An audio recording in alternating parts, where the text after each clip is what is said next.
What is up, YouTube? It's me, your boy Mike D here at the Whack-It Shack. Right off the rip, thanks to each and every one of y'all for the support you put on the last video. I don't normally work with fence pickets, and I'm pretty sure that you could taste my disdain for them in the last video, but video got a lot of views, a lot of likes and comments, stuff like that. It's kind of what drives us to do these videos. Secondly, I've got quite a few of these things left over because I'm apparently really bad at math, so if there's anything else you'd like to see made out of them, let me know. I'll get them done for you. Stick around, this one's going to be a banger.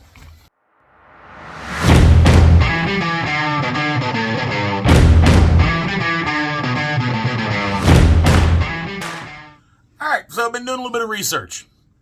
There's mainly two categories of woodworking. There's functional and then decorative. Your furniture, stuff like that would fall into the functional category, but also into the decorative category. That's why they sell so much and they're so easy to sell.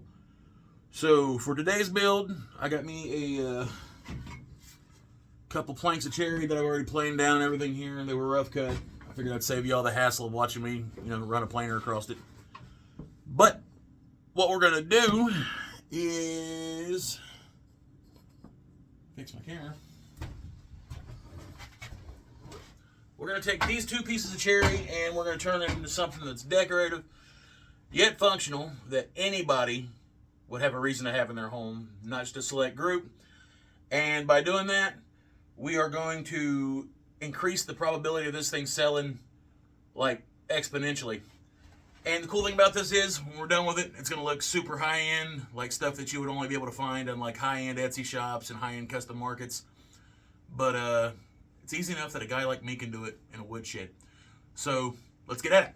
All right, we're going to rip this one down the full length. We want a section that's 3 3/4, and we're going to cut some off the tail end of it. So.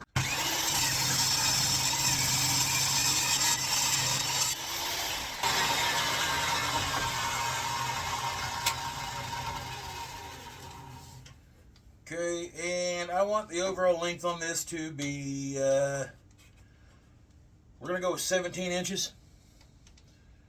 That's just a number, and I'm using that because most homes or studs are set on 16-inch centers.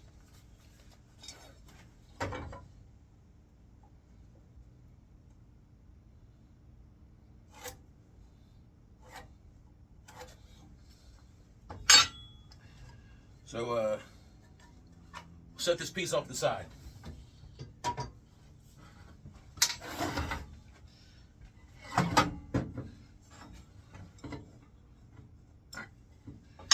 Now, the rest of our wood is exactly 1 inch thick. So, I want to come over and set our blade at 1 inch. Make sure you measure your distance, because if you got the kind of saw that will allow the kerf to affect it, it's really gonna play out rough in the end of your build. All right. So we're gonna cut this and this entire piece down into 1 inch strips. Let's get at it. Going through my analytics, I've seen that like 86% of my viewers are unsubscribed. It literally costs nothing to subscribe, and it helps us out in the long run. Hit the subscribe button, hit the notification button, where you'll be updated whenever we pop out a new video here at the shack, and hit that like button. Let us know if you like the video.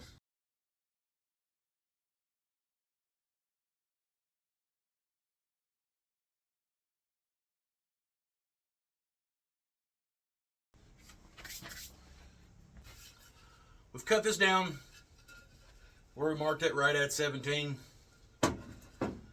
Now, there's a bunch of different ways you can do this next part. You can do it with a hand saw or band saw, just really whatever you got that make you feel the most comfortable. I'm going to do it with the table saw.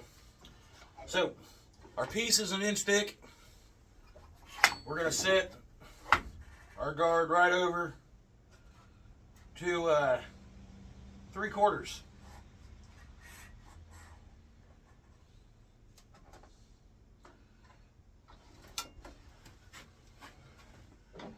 We're going to resaw this.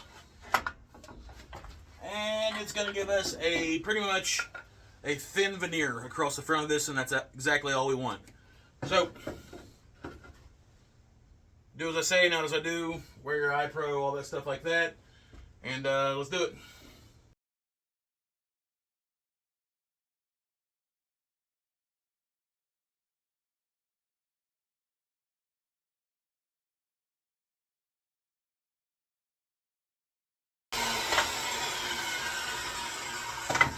Alright, not really my proudest moment, but it got what we needed, okay?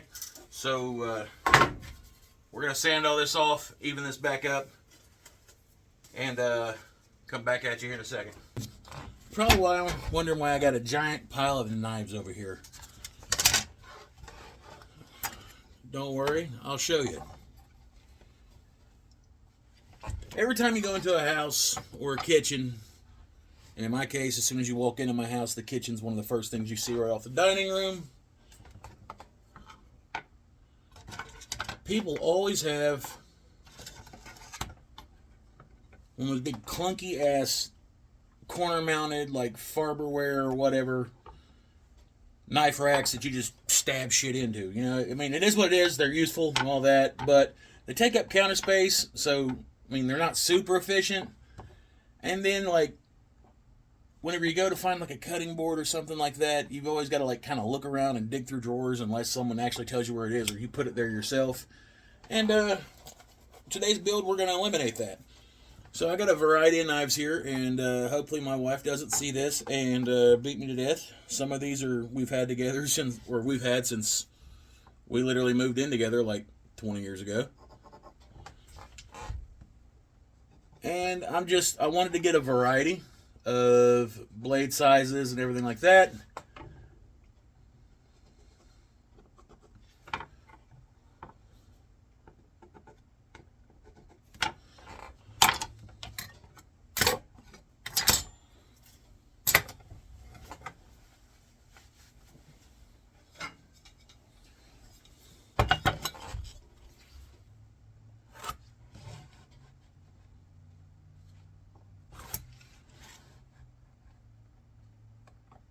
Now, when you trace these lines,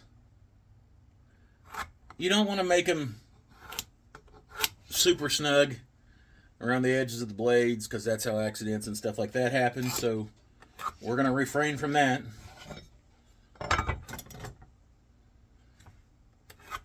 And there's a couple different ways that we could actually do this next step. One, we could put her in a clamp, hit her with a back saw, probably put little 1/8-inch cut marks in here. We could take it out with chisels and a router plane, which would be my preferable method. But this is YouTube, and not everyone has access to those. And we're going to try to do it with the old KISS method. Keep it simple, stupid. So we've marked out where our blades are going to sit for this one. You can either do it with the chisel or back saw like I mentioned before, or you can do up here and you can you could actually do this with a dado on your table saw. But I believe that I'm going to do it with setting the depth stop on my miter because it's got a slider on it, and I'm going to use that to make quick work of this, and we'll come back here to the bench to clean it up. I'll take you guys over here with me so you can see everything over there. Alright, you see this little gadget right here? The lever kicks up and down. Don't mind that my tools are crusty. I actually use them. I'm sorry, guys, but I promise there's nothing sticky in here unless we try to make it that way. Do not come. I'm gonna come. Right here's our depth stop. We've set it down to where it only cuts right at an 1/8 inch into our wood. These aren't going to be deep cuts or anything like that. It's just going to be a series of it. Now, if you are going to do this method, there is something you're going to have to do. You're going to have to put a piece of wood behind this, and the wood is going to be straight and everything like that. We need to do this the safest way possible, and if we're going to be using a piece of sacrificial wood, you want it to be something sturdy, that way it's not going to fly apart in a million pieces and all that cool stuff. What I'm going to do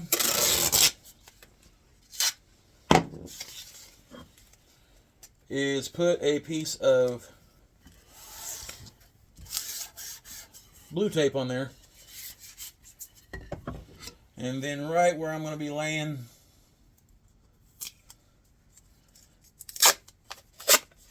my sacrificial piece on my saw, I'm going to put a piece there as well.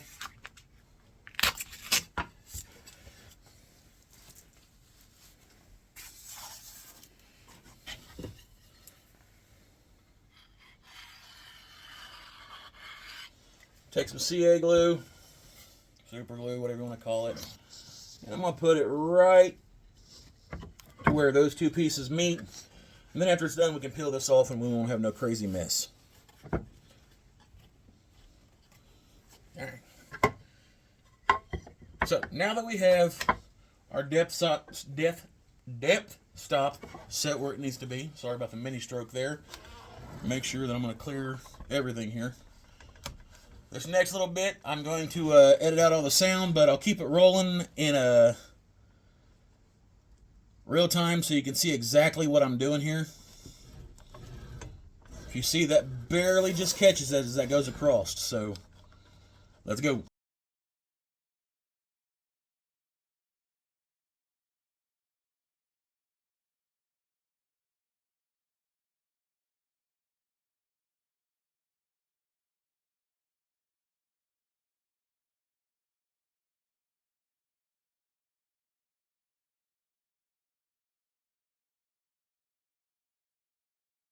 Alright. It's already pretty smooth on the bottom, and we shouldn't have to do anything too crazy about that. Let me go grab one of the smaller knives.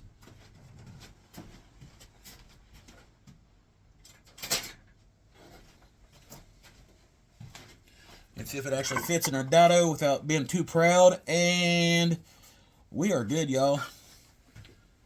So, on to the next one. Same ordeal. Now, these next three knives, they are thicker than the other knife, so we're going to have to adjust our blade depth to where it goes a little bit deeper, so the knife will flush fit and set in there. But we'll do it the same way.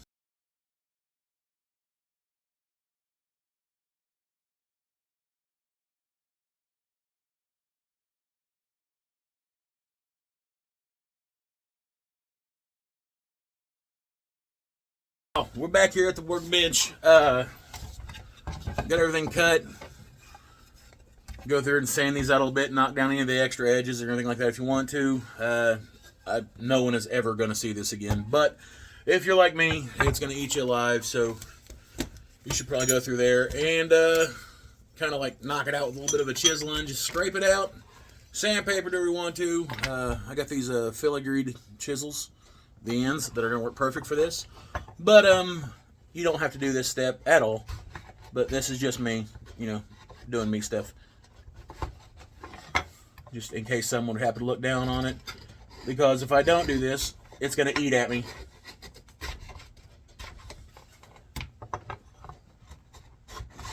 Alright.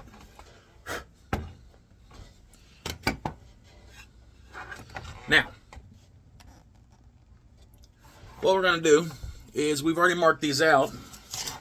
So, first knife laid in there, second knife laid in there, third knife laid in there, fourth, and fifth. And then I'm going to take the top veneer that we cut, because this is a matching veneer, and I want to match it up exactly with the way that the grain was to begin with. I know right now this kind of looks goofy, but this is going to be the main body of today's build. Got an actual knife rack, there's 30 secure in there, all that cool stuff like that. Looks like it's mortised out of one just solid piece of cherry. We're going to round over the edges and everything like that. You can do a lot of different things to secure this. You can just glue it to make it look like it's just one piece of wood, which is perfectly fine. You could drill this and insert some dowels with glue to give that contrasting stuff if you want to use a lighter wood or walnut or something like that, like a darker wood. But this isn't going to be the end of our build. As soon as this glue up gets done over here, we're going to get onto the piece de la resistance that just pops this thing off and makes people want to buy one. So stick around. I'll cut back in when this is done. Alright, this bad boy's dry, and let's face it, I'm about as scattershot as they get, but I got a wild hair in my ass. And what I've done is I wanted to put some dowels in here with some glue, kind of like strengthen it and give it that kind of kitcheny country feel. I think the cherry green is going to be awesome, and I contrast it a little bit with some oak. It'll be awesome. So only thing I'm doing is using my square, and I'm making my first mark at the 1 inch and my second mark at the 2.5 inch, and that'll bring us in right roughly an inch from the top and the bottom. And I'm going to do that on both ends, and I'm going to do that in between each one of the blades just to secure it.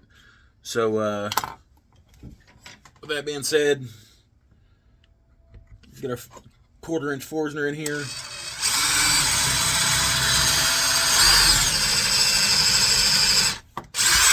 And I don't want to go all the way through. I just want to anchor it deep enough into the back piece of wood that where it has a good purchase with the glue and everything.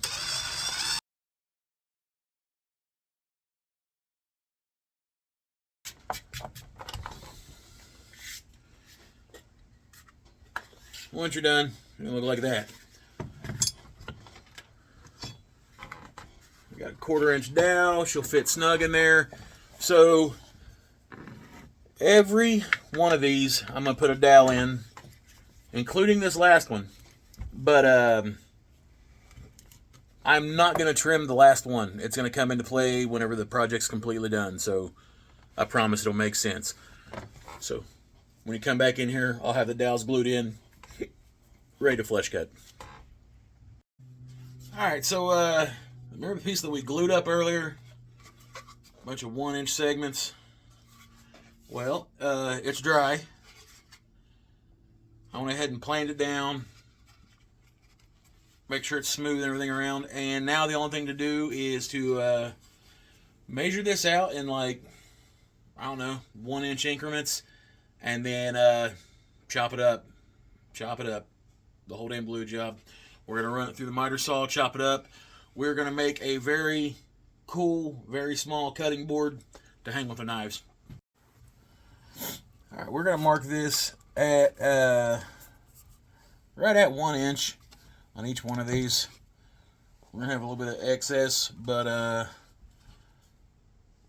think we'll have plenty enough to do our board the way that we want to. 1 inch, 2 inch.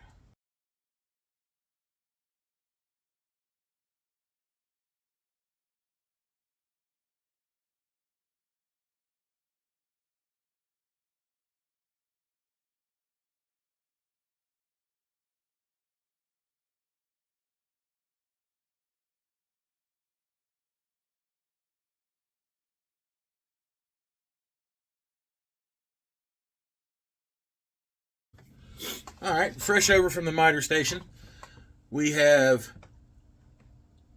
all of our cherry segments cut up, and we are prepping them for the glue up, because on the very edge of this knife rack that we're making, we're going to have a small end-grain cutting board made from the same piece of lumber, same matching piece. And if you've ever made an end-grain cutting board or sold an end-grain cutting board, hell, for that matter, if you've ever tried to buy one, end-grain cutting boards can actually fetch a pretty penny, because they're not super easy to make, especially when you get into like the crazy complex ones that are all like off the wall geometric and shit. We're not doing that. We just want something clean with nice grain showing. That way people can see that it's an end-grain cutting board.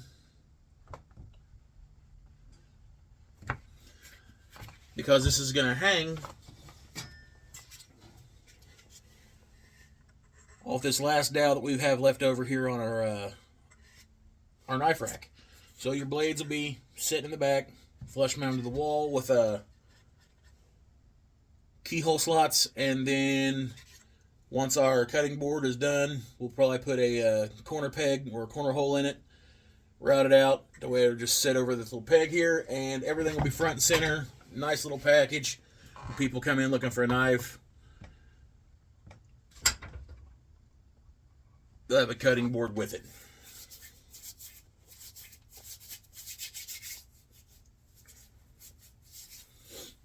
Okay. Get my glue up piece of cherry here.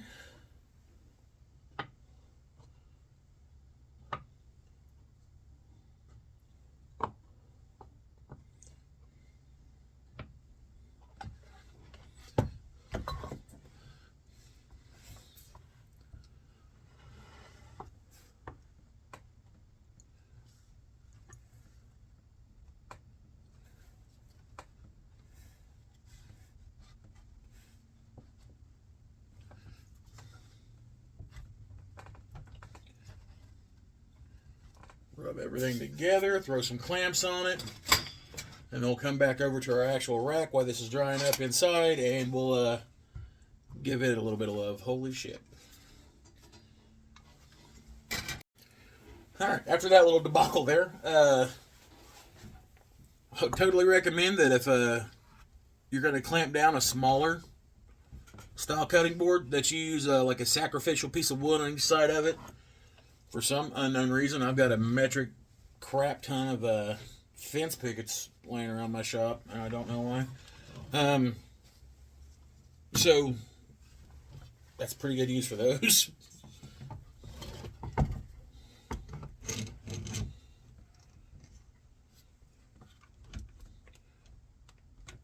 we go. All right, we're going to set this out of the way.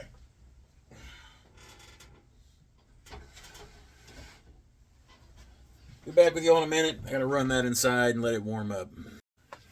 Alright, while that's drying up, we're gonna do something that I've here recently became very fond of, and I don't know why, but that's linseed oil. Apparently this stuff will make anything look awesome. But before we do that, I'll take this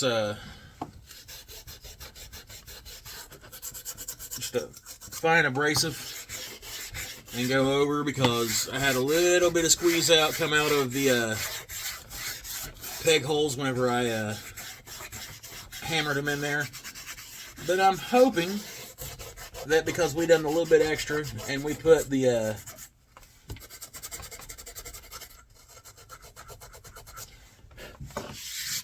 oak dowels in there, that we'll get some crazy contrast between those, and you'll actually be able to see exactly what's going on.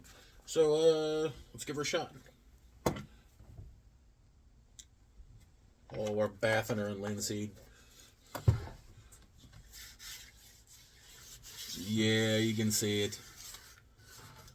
That cherry just like lights up gold when it gets linseed on it.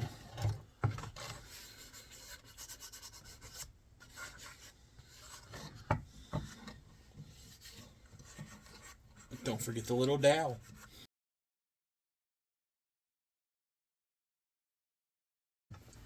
Alright, now that we've got this heifer dry,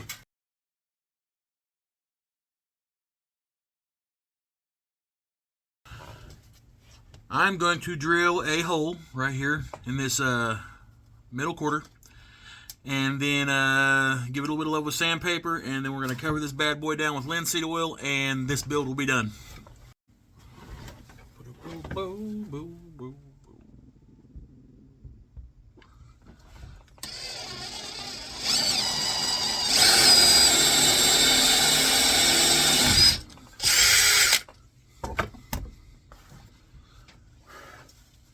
Make sure we don't have any blowout on the back, and we don't. Alright, put some linseed on this thing.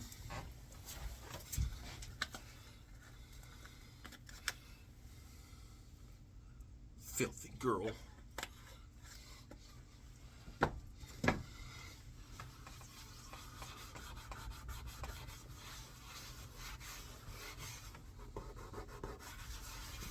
Oh, it's thirsty. Yeah, your end grain is going to drink a whole lot of any kind of oil that you put on here. And before anyone asks, yes, boiled linseed oil is food safe. So I'm going to put a few more coats on here, and we'll come up for the reveal. All right. Before I drop off the reveal on this bad boy, hindsight being 2020, I probably should have pegboarded and French cleated the entire shop if I wanted to demonstrate stuff. Move around it. Special thanks to my affiliate sponsors, Bones Coffee. Use the code the Whack and Shack, all caps, one letter, no spaces. 15 or 10% off. Forge Steel Tools. Use the code WHACKIN15 for 15% off your entire order. I love that stuff. I'm gonna try to economize some more stuff. Acmer Lasers. Check them out. They're supposedly sending me a promo code so I can get you guys some discounts on their stuff. This shirt actually comes from a company called Bocal. These guys are awesome. This is actually a safety shirt. It's fire retardant, a bunch of other stuff like that. Thing's warm. It's comfortable as hell. I ain't gonna lie. It's thick, and I got a thing for flannel and hand tools, so it kind of fits right in there. That being said, full cherry with wooden dowels. Looks like one board that somebody might have actually mortised super thin lines into. That's kind of what was going with. And the ingrain cutting board goes with it. Not huge, big enough to work. Sometimes it's not about the size of the boat, but it's the motion in the ocean. What did he say? I'm digging this. Super sexy. And I'm gonna like hide this in the house in the kitchen and just wait till my wife figures it out. Until then, peace, God bless, I love y'all. Stick around. I'm out.